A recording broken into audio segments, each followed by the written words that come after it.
dhaloonni dhufaa jiru kun baay'ee ibidda dhufaa jira. Waaw.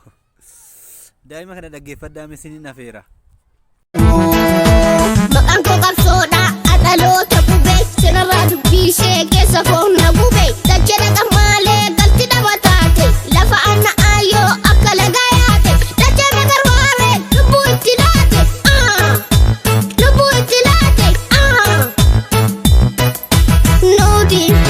Nudi